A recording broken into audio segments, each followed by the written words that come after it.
শুভ সকাল বন্ধুরা, সবাই ভালো আছো আশা করি। আমরাও সবাই ভালো আছি। এই যে বাবাই পড়তে বসেছে, বই পড়ছে। গুড মর্নিং বলো। Good morning. বাইরে আজকে রোদ ওঠেনি, একদম পুরো মেঘলা ওয়েদার, সুন্দর ভালো ওয়েদার, হালকা মাঝে মাঝে হাওয়া দিচ্ছে। গাছপালা একদম পুরো সবুজ হয়ে গেছে, কারণ বৃষ্টি পড়ছে, গাছপালা সবুজ হয়ে গেছে, এখন চারিদিক সবুজ। এখন আমি এখন চা বানাচ্ছি, এই যে চা হচ্ছে।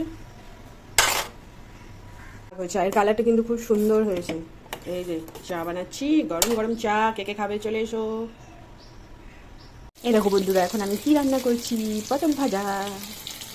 এই দেখো বন্ধুরা, বাবাই এখন স্কুলে যাবে, তো বাবাই ভাত খেয়ে যাবে। কি দিয়ে খাচ্ছে? ভেন্ডি সেদ্ধ, আলু সেদ্ধ, আর এইদিকে ডাল আর পটল ভাজা হয়েছে। অল্প ডাল বানিয়ে দিয়েছিলাম, পটল ভাজা বানিয়ে দিয়েছি, কিন্তু ও খাবে না। ও হচ্ছে ভেন্ডি সেদ্ধ আলু সেদ্ধ পেলে ওর আর কিছু লাগে না। না, ঠিক আছে, তাড়াতাড়ি খেয়ে নাও, তারপরে বাবা স্কুল যাবে। চুল বেঁধে দেবো।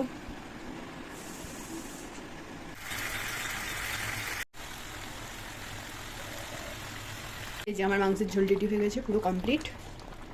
কেমন হয়েছে দেখতে দেখো, লাল সুন্দর হয়েছে দেখতে।